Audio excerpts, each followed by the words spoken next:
कि पहली मुलाकात हुई, आपका एक स्टेटमेंट मीडिया में आया, उसके बाद जो है शिवाजी नगर में हलचल मच गई। प्रोग्राम करते हैं कोई और बयानबाजी करते हैं, इनडायरेक्टली आप ही के ऊपर निशाना बनाकर जो है बयानबाजी कर रहे हैं। कहीं ना कहीं जो है आपकी वो कोशिश को नाकाम करने की कोशिश कर रहे हैं। क्या आप इन कोशिशों से खामोश रहेंगे या मुसलसल इसी तरह का मेहनत करके जो है नौजवानों को रिहा कराने का काम करेंगे? देखिए, मैं कॉलेज के ज़माने से स्टूडेंट मूवमेंट से आया हूँ। मैं रातें रात सियासत में नहीं आया। आप एक इत्तेहाद का पैगाम देना चाह रहे हैं, लेकिन हमारे इख्तिदार पर बैठे हुए लोग कहीं ना कहीं से कमजोर करने की कोशिश कर रहे हैं। अरे हाथी जाता रहा तो कुत्ता भोंकता रहेगा, उससे डर जाते हैं। मगर उनको अल्लाह ताला नेक तौफीक दे। अल्लाह ताला से दुआ है कि सब भाई मिलकर चले। अब ये वक्त नहीं है कि ऐसा दिखाने का एक दूसरे को भाईचारे से मसले हल करने का देखना है। बात ये भी फैला जा रही है कि रोशन बेग फिर से एक्टिव हो गए हैं, फिर से सियासत में आने के लिए। अरे कब सोए थे जी, हम एक्टिव हैं हमेशा। हम चूंकि कुछ लीगल मसले मसाइल हैं तो इसमें जो है हम ना भाई पॉलिटिकल एक्टिविस्ट हो भाई। आप एक्टिव नहीं थे बोले तो ये सब क्या एक्टिव नहीं क्या? कितने बार मैं दिल्ली आता जाता हूँ, क्या दिल्ली में लाल किला भी कुतुब मीनार देखने जाता हूँ क्या? सियासत में हूँ। पिछले महीने एक पढ़ा, मैं वो नई बच्ची जो जीती है पार्लियामेंट में, इकरा हसन, मौलाना Sajjad Nomani Sahab, Imran Pratapgarhi, Indian Muslims for civil rights की एक मीटिंग हुई थी, जनाब अदीब साहब ने बुलाई थी, मैं सलमान खुर्शीद, सब। कर्नाटक से कौन थे सर? राजवा रोड में हार्ट हॉस्पिटल बने थे आप, जो आप क्या नाम से चरका परका आपने रखा है, वो कैसे? मैं जब मिनिस्टर था तो कैबिनेट में डिसीजन करके 20 करोड़ रुपए सैंक्शन हुए थे उसको। अब पुराने लोग हैं आसपास के, उनसे पूछो, वहाँ पूरा अड़गड़ा था। कारपोरेशन के जो मुलाजिम थे कई सालों से बड़े बड़े घर पे बैठे थे, उनको निकालना बहुत आसान काम नहीं था। बड़ी हिकमत से उनको वहाँ से हटा के बिल्डिंग तोड़ के ये नई बिल्डिंग बनी। किसके ज़माने में बिल्डिंग, किसने बनाया था? ये अच्छी बात नहीं है। खैर, ये मैं अपनी ट्रम्पट ये नहीं कर सकता। अब कब्रस्तान के झोपड़े यहाँ इनो आकर हटाए थे, 313 झोपड़ियाँ उनको घर दिला कर दलितों को, झोपड़ियाँ नहीं है। अब भाई अपनी बिगल नहीं बजाएगा। हज का इंतजाम हिंदुस्तान में कहीं ऐसा हुआ? हमने जो शुरू किया सारा हिंदुस्तान देख रहा है, अब मेरी बिगल मैं ही बजाऊँ क्या? अब ये सब सुबह से शाम तक हम अपना वक्त, आज जो हज भवन जो बनाया है सारे हिंदुस्तान में नहीं है। अब रोशन में इक़्तिदार में नहीं है तो मुँह में आ जो बोलोगे, तो मुझे कोई इसका फर्क नहीं पड़ता। दूसरे कौम के जो दूसरे सेकुलर लीडर्स हैं उनको भी साथ लेकर उनको भी डेलीगेशन में लेना चाहिए। कुछ दलित के एमएलएस भी हैं, कुछ बैकवर्ड क्लास के भी हैं, अरे कुछ ब्राह्मण के भी एमएलए हैं जो अच्छे लोग हैं, मिजाजन अच्छे हैं, उनको साथ ले जाके एक लॉबी करके इसके पीछे पड़ना है। एक मुलाकात से मैं नहीं समझता कि काम हो जाएगा। जी फरमाइए सर। रिसेंटली हमने देखा कि डीजेएलडी केजेएलडी को लेकर आपका स्टेटमेंट बहुत वायरल हो रहा है, क्या मानी है सर? मानी क्या हो सकता है भाई, अब कोई उनको पूछ नहीं रहा है। वो इलेक्शन के पहले बड़े बड़े दावे किए गए, इलेक्शन के वक्त कहा गया कि हम इलेक्शन होते ही उनको छुड़ा देंगे, बच्चों को डीजेएलडी केजेएलडी में जो बच्चे हिरासत में लिए गए उन बच्चों को छुड़ा देंगे। अब हुकूमत आके 1 साल हो गया, 1.5 साल हो गया, कोई इसकी बात नहीं कर रहा। तो मुझे बड़ा अफसोस हुआ। और सदा इत्तेहाद मुजाहिद बाबा जब इनकी टीम मुझे मिली तो मैं इनको सब लेके डीके शिव कुमार के पास गया, वजीर आला के पास भी जाता, मगर वजीर आला खुद वो बेचारे टेंशन में थे, मुड़ा के इसमें टेंशन में थे, तो उनसे और ना मैं वजीर आला के पास भी जाता, चूँकि वो खुद परेशान थे। तो मैं डिप्टी चीफ मिनिस्टर के पास गया, फिर और होम मिनिस्टर से भी जाकर डेलीगेशन में इनके साथ सदा इत्तेहाद के डेलीगेशन में मुजाहिद बाबा के साथ जाकर हम मिले, उनसे गुजारिश की, रिक्वेस्ट भी की कि भाई कोई एक रास्ता निकालिए। अब जिस तरह हुबली का मामला हुआ, हुबली का मामला एक दलित एमएलए जो मुसलमानों की आबादी है, पहले हुन्नली जबार जहां से एमएलए थे, उस एरिया को डिलिमिटेशन में दलित कॉन्स्टिट्यूंसी हो गई। तो वहां का हमारा एक दलित भाई सुबह शाम भाग दौड़ करके हुकूमत में चीफ मिनिस्टर से, डिप्टी चीफ मिनिस्टर से लेटर लिखवाता है, वजीर आला को और होम मिनिस्टर को और लॉ मिनिस्टर को। तो कैबिनेट में डिसीजन लिया जाता है कि हुबली के फसाद में जो बच्चे मुलविस थे उन बच्चों के ऊपर केसेस ड्रॉप किया जाए, और उसके साथ साथ कुछ आरएसएस वालों को भी, विश्व हिंदू परिषद वालों के लीडरों के भी केसेस वापस दिए थे। तो हमने गुजारिश की कि भाई जब वहां हुआ है तो यहाँ के बच्चों को भी छोड़ो। 4 साल से बेचारे अंदर है और कोई बहुत खाते पीते बच्चे नहीं है, छोटे मोटे घर के हैं, जिन बच्चों से घर चल रहा था, और उनके माँ बाप की क्या हालत है। तो फिर क्या एक और इलेक्शन का इंतजार कर रहे हैं क्या? जब फिर इलेक्शन आएगा तो फिर उनके पास जाके दिलासा देंगे क्या? ऐसी बात नहीं है। बच्चों को रास्ता निकालो, where there is a will there is a way बोलते हैं। तो मैं इसको सियासी रंग भी देना नहीं चाहता, को जो बरसर इख्तियार है उनके खिलाफ भी कुछ नहीं कहना चाहता। तो हम 3-4 लोग हैं, कुछ लोग हैं, हम तो हमारे में आपसी भाईचारगी रहे, दूसरों से हम सीखें, तो हमारे में भी एक यूनिटी होनी चाहिए, और चंद मसले और मसाइल पे इस पे खुल के कौम की मदद होनी चाहिए। मेरी गुजारिश इनसे है, चीफ मिनिस्टर से भी और डिप्टी चीफ मिनिस्टर से भी, एक बच्चों को डीजे हल्ली केजी हल्ली के बच्चों को फौरन रिहा करने का रास्ता निकालिए।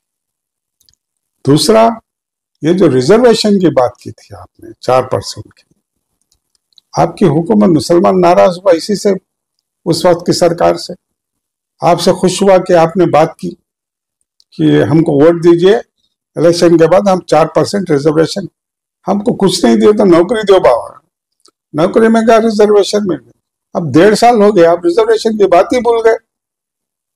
नहीं, इन्होंने नाराज हो जाती, उन्होंने नाराज हो जाती, वोट लेने के वक्त कोई भी नाराज नहीं होता, तब उसके बाद आपको ख्याल नहीं आता इन्होंने नाराज होती, उन्होंने नाराज होती। तो अल्लाह के वास्ते, कांग्रेस एक सेकुलर पार्टी है, राहुल गांधी एक सेकुलर इंसान है, वो वाहिद शख्स है राहुल गांधी इस मुल्क में आरएसएस के खिलाफ जंग लड़ रहा। हालांकि कांग्रेस में सब उस मिजाज का नहीं है, मैं कांग्रेस को खूब देख चुका, जनता दल को भी देख चुका, कॉलेज के जमाने से हर सियासी जमात को देखा, मगर हमको अब मसले मसाइल में जाने के बजाय ये मसला हल करना चाहिए। बच्चों का रिजर्व, बच्चों को बाहर निकलना चाहिए, और ये 4% रिजर्वेशन, और आगे के बाद जो है आते आते हालात बहुत बिगड़ने वाला है, ऐसा अंदेशा लग रहा है। जिस तरह यूपी, बिहार, नॉर्थ इंडिया में जिस तरह का माहौल बन रहा है, जिस तरह हिंदुत्व को नाम पे वोट जमा करने के लिए अब ये लोग परेशान हो गए हैं कि बस 40 सीटें अगर आती तो माहौल अलग हो जाता। तो इसलिए अपने वोटों को इकट्ठा करने के लिए अब ये नया ये प्लानिंग करेंगे। तो हमारे लोगों को बहुत संजीदगी से रहना चाहिए। अपने अपनी प्रॉपर्टी से अगर वो हैं तो उसको डॉक्यूमेंट चेक करा लो, डॉक्यूमेंटेशन करा लो। अगर मस्जिद है तो उसका डॉक्यूमेंटेशन ठीक है, डॉक्यूमेंटेशन ठीक करा लो। हमारे जो मसाजिद के, दरसगाह के, खानखा के, दरगाह के जो भी प्रॉपर्टीज हैं उसको सिक्योर कर लो, उसके डॉक्यूमेंटेशन ठीक कर लो। और ये चाहेंगे कि छेड़ी लड़ी, इससे थोड़ा सा ये चाहते हैं कि किसी तरह छेड़ी लड़ो, ये चाहते हैं कि किसी तरह के फसादात हो, ये चाहते हैं कि आइंदा इंतखाबात वगैरह में हिंदुत्व के नाम पे वोट लिया जाए। और आजकल ये औकाफ के मामले में भी जिस तरह से अब जॉइंट पार्लियामेंट्री कमेटी हुकूमत हिंद से जो हुई है, ये हमको ह्यूमिलेट करने के लिए, ये हमको नीचा दिखाने के लिए। इतने दिन से जॉइंट पार्लियामेंट्री कमेटी नहीं थी। मेरी असदुद्दीन ओवैसी साहब से भी बात थी, वो भी कह रहे थे कि मैंने कहा कि और थोड़ा ढक लो इसको, और 1 साल चलाने दो। ज्वाइंट पार्लियामेंट्री कमेटी पहले भी ये हुई है, इतनी जल्दी आप कह रहे थे कि जगदम्बिका पाल जो चेयरमैन है ज्वाइंट पार्लियामेंट्री कमेटी का, वो कह रहा है कि जल्दी, मैं अमित शाह का मुझे जोर है जल्दी। तो ये ज्वाइंट पार्लियामेंट्री कमेटी हमको नीचा दिखाने के लिए, हमको ह्यूमिलेट करने के लिए ये इनकी एक पॉलिसी ला रही। तो ऐसे टाइम पे हमको बहुत बच के चलना चाहिए और आइंदा दिनों में हर जगह, हर ताल्लुक में, हर स्टेट में, हर गांव में हमको चौकन्ना रहना। हमको जज्बात में बातें नहीं करना चाहिए। हम ऐसा नहीं है कि तमाम हिंदू भाई बहुत अच्छे लोग हैं, उसमें चंद हमारे समाज बरादरी में भी कुछ खराब लोग हैं, तो वहाँ भी कुछ खराब लोग हैं, वहाँ भी कुछ गुंडा लोग हैं, तो हर समाज में हैं लोग। तो हमको चाहिए कि दूसरे हिंदू भाइयों का दिल जीते, उनको साथ रखकर चले। बेग साहब, आप जो है कर्नाटक के डिप्टी सीएम से भी मुलाकात करें, होम मिनिस्टर से मुलाकात करें, मुसलमानों के इश्यूज रखे, खासकर जो है डीजेएलडी केजेएलडी के नौजवानों की रिहाई का प्रपोजल उनके सामने रखे। क्या वादा करें? क्या ये नौजवानों की रिहाई जल्द से जल्द कराने का वादा करें? क्योंकि हर बार जो है कांग्रेस वादे ही करती है मुसलमानों के ऊपर, ना कि उनको पूरा करती है। मुसलमानों को वादे करती है, उनको झूठा दिलासा देती है, बाद में जो है अपना काम निकाल लेती है। क्या इस बार भी इसी तरह का मामला होने वाला है, या मुसलसल एक मेहनत करके, कोशिश करके जो है उन नौजवानों की रिहाई करने का कुछ असबाब तैयार करेंगे? कि एक मुलाकात से मैं इससे नहीं मानता कि एक मुलाकात में हो जाएगा जी। अब ये सदाए इत्तेहाद जो इदारा है, इनकी लगातार जद्दोजहद रहेगी। दूसरों से भी मिलेंगे, दूसरे एमएलए साहिबान, दूसरे मिनिस्टरों से भी मिलना है, लॉबी करना। एक मुलाकात हुई ठीक है, बट इसके साथ साथ कौम के इदारे वाले, कौम के दूसरे इदारे वाले सब मिलकर जो है आपस में झगड़े छोड़कर, पीछे एकदम लगकर, दूसरे कौम के जो दूसरे सेकुलर लीडर्स हैं उनको भी साथ लेकर, उनको भी डेलीगेशन पे लेना चाहिए। कुछ दलित के एमएलएस भी हैं, कुछ बैकवर्ड क्लास के भी हैं, अरे कुछ ब्राह्मण के भी एमएलए हैं जो अच्छे लोग हैं, मिजाज अच्छे हैं, उनको साथ ले जाके एक लॉबी करके इसके पीछे पड़ना है। एक मुलाकात से मैं नहीं समझता कि काम हो जाएगा। जब आपकी पहली मुलाकात हुई, आपका एक स्टेटमेंट मीडिया में आया, उसके बाद जो है शिवाजीनगर में हलचल मच गई। प्रोग्राम करते हैं कोई और बयानबाजी करते हैं, इनडायरेक्टली आप ही के ऊपर निशाना बनाकर जो है बयानबाजी कर रहे हैं। कहीं ना कहीं जो है आपकी वो कोशिश को नाकाम करने की कोशिश कर रहे हैं। क्या आप इन कोशिशों से खामोश रहेंगे, या मुसलसल इसी तरह का मेहनत करके जो है नौजवानों को रिहा कराने की काम करेंगे? देखिए, मैं कॉलेज के ज़माने से स्टूडेंट मूवमेंट से आया हूँ। मैं रात सियासत में नहीं आया। मेरी एक सियासी कनेक्शंस हैं, सिर्फ बेंगलोर ही में नहीं, हिंदुस्तान के कोने कोने में मेरे ताल्लुकात हैं। ये कोई यहाँ का कोई लोकल जोकर कुछ बोले तो मैं, जो मेरे को कुछ सियासत में फर्क नहीं पड़ता। ठीक है जी। इससे कहीं ना कहीं कौम को नुकसान पहुंचता है की वजह से। अरे अरे आप एक इत्तेहाद का पैगाम देना चाह रहे हैं, लेकिन हमारे इख्तिदार पर बैठे हुए लोग कहीं ना कहीं से कमजोर करने की कोशिश कर रहे हैं। अरे हाथी जाता रहा तो कुत्ता भोगता रहेगा, उससे डर जाते हैं। मगर उनको अल्लाह ताला नेक तौफीक दे। अल्लाह ताला से दुआ है कि सब भाई मिलकर चले। अब ये वक्त नहीं है कि ऐसा दिखाने का एक दूसरे को भाईचारगी से मसले हल करने का देखना है। क्योंकि अगर हिंदुस्तान की सियासत में आप देखें, सिर्फ कर्नाटक में ही नहीं कि पूरे नॉर्थ इंडिया में जो हालात बिगड़ रहे हैं, हर शहर, हर कस्बा, जिस तरह पिछले दिनों वो इसमें यूपी में गड़बड़ हुई, वहाँ बहुत बड़े बहराइच में, बिहार में, हर जगह ये जो कोशिश हो रही है कि किसी ना किसी तरह से छेड़ी लड़ाई चली जाए, किसी ना किसी तरह बच्चों को पकड़ के ले जाया जाए और तरह तरह के उनके ऊपर केस डाले। तो ये बहुत बड़ी साजिश है। हम आपस में रसाकशी को भूलना चाहिए, अपनी रसाकशी को छोड़ के मिल्लत के लिए, कौम के लिए, दूसरे कौम के लोगों को साथ लेके जाना चाहिए। बात ये भी फैला जा रही है कि रोशन बेग फिर से एक्टिव हो गए, फिर से सियासत में आने के लिए। अरे कब सोए थे जी, हम एक्टिव हैं हमेशा। हम चूंकि कुछ लीगल मसले मसाइल हैं तो इसमें जो है हम ना, मैं पॉलिटिकल एक्टिविस्ट हूँ भाई, आज भी मैं बोरिंग हॉस्पिटल में बम्बई के जब इख्तिदार में भी नहीं था, बम्बई के पीछे पड़कर एक और मेडिकल कॉलेज तो आ गई। मेडिकल कॉलेज मैंने लाई थी, किसी ने नहीं लाई थी। आज दूसरी जगह जो मेट्रो का लाइन ऊपर से जा रहा है, ये एरिया में 3 साल पहले आ जाता।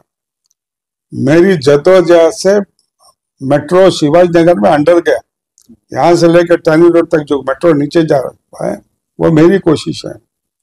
तो ये अभी उसी वक्त मैंने पुरानी बोरिंग अस्पताल को तोड़कर एक नया 313 करोड़ रुपए तब सैंक्शन किए गए, अब वो कम होकर 201 करोड़ है। फिर हाँ 313 बजट में बम्बई चीफ मिनिस्टर थे, तब बम्बई की बजट स्पीच में ये ऐलान हुआ था। अब उसका कम होकर 200 ठीक है, मगर एक नई अस्पताल बनी जा रही है।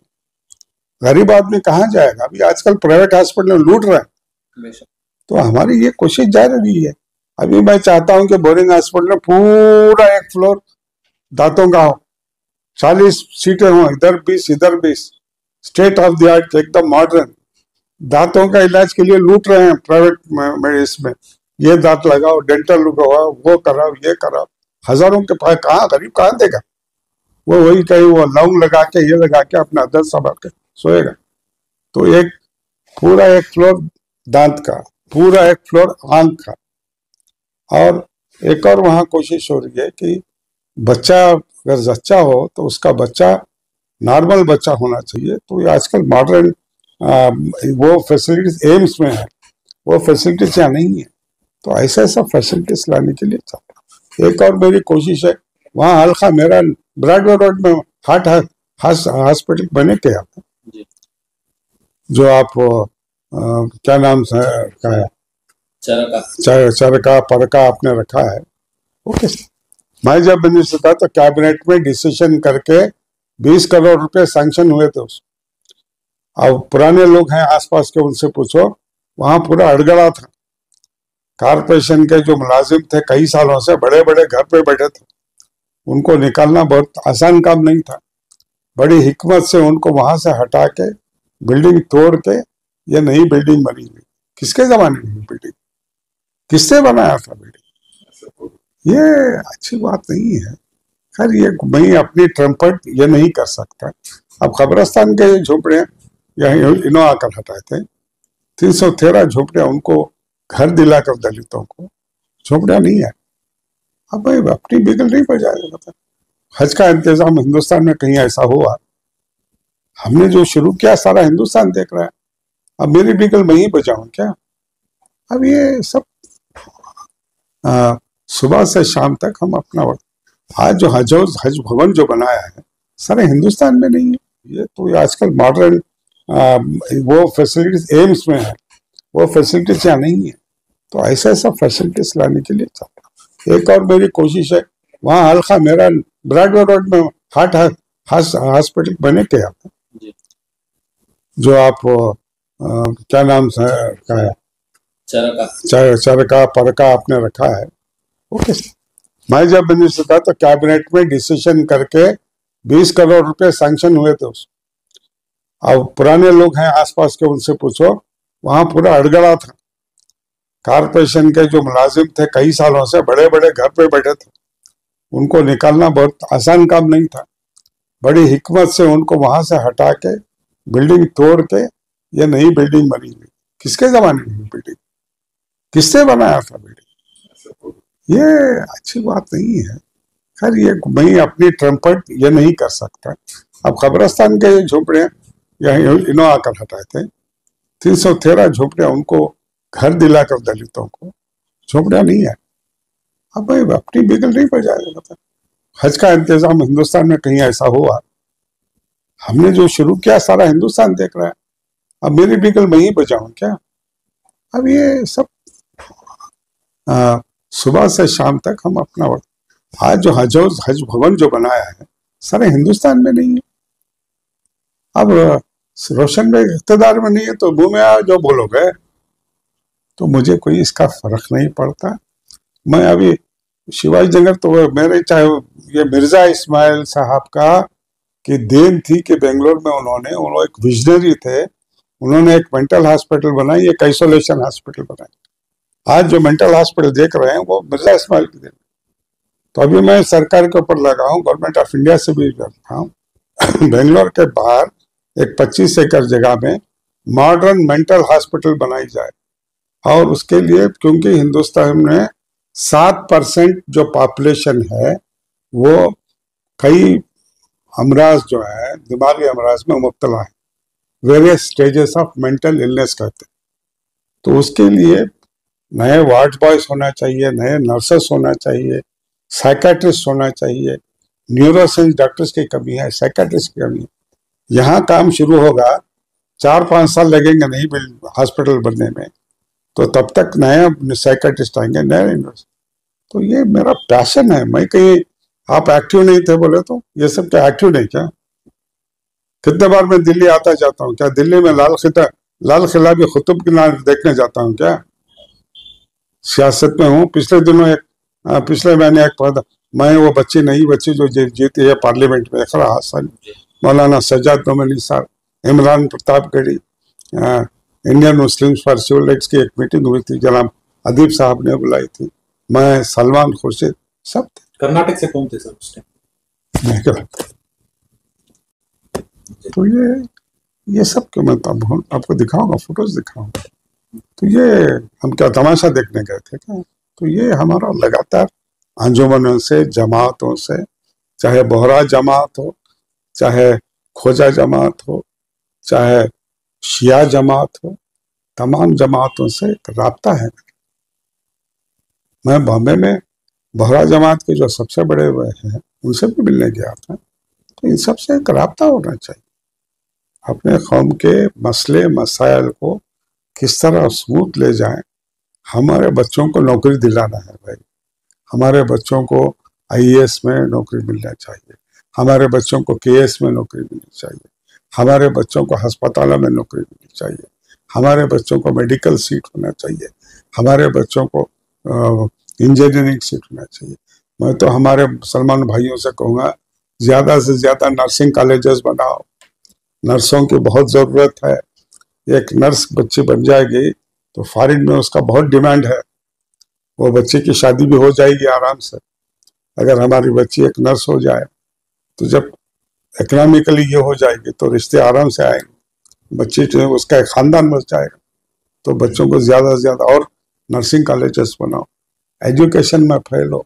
सर हुगली का मसला आसानी से हल हो सकता है, तो डीजे हंडी का अभी तक पेंडिंग कहाँ चूक हुई सर? क्या अब मैं इसमें किसी को जिम्मेदार नहीं ठहराना चाहता। मैं हुगली के इंसिडेंट में मैं वहाँ के जो लोकल दलित एमएलए है वहाँ का, उसको मैं मुबारकबाद दूंगा, उसका शुक्रिया अदा करूँ। उसमें हम चलाई। और उसके साथ साथ वहाँ अंजुमन इस्लाम एक मजबूत इदारा है, बहुत 100 साल से ज़्यादा पुराना इदारा है। अंजुमन इस्लाम हुगली है, अंजुमन इस्लाम धारवाड़ है, वहाँ तक बागलकोट अंजुमन इस्लाम है, अंजुमन वहाँ है, बेलगाम में है, भटकल में बहुत स्ट्रॉन्ग तंजीम है। तो ये सब इधर, मगर हुगली की जब बात आई तो अंजुमन इस्लाम हुगली, इसके हमारे साबिक वज़ीर इंडसगिरी साहब है, हाकिम इंडसगिरी साहब है, वो और ये एमएलए, इन्होंने सब बहुत कोशिश। बेंगलुरु से कुछ उम्मीदें हो सकती हैं क्या सर? अरे पीछे लगो भाई, थोड़ा और धक्का और दो तो थोड़ा और। जब आप आगे बढ़ रहे हैं तो कहीं ना कहीं आप ही के इख्तिदार में बैठे लोग आप ही को खींचने की, अरे तो वो छोड़ अभी, कहीं ना कहीं कौम को नुकसान होगा। अरे मेरी जितनी नसीब है मुझे उतना ही रोटी मिलेगी। ये कटान खींचने से वो मेरी जितना खींचना था खींच चुका है अब। मगर मेरी हर के अल्लाह ताला सबको नई तौफीक दे। अब इस पर कोशिश लगे, काम कर। तो आपकी कोशिश बाकायदा जारी रहेगी? बिल्कुल जारी रहेगी, 100% जारी रहेगी। जी ठीक है, शुक्रिया।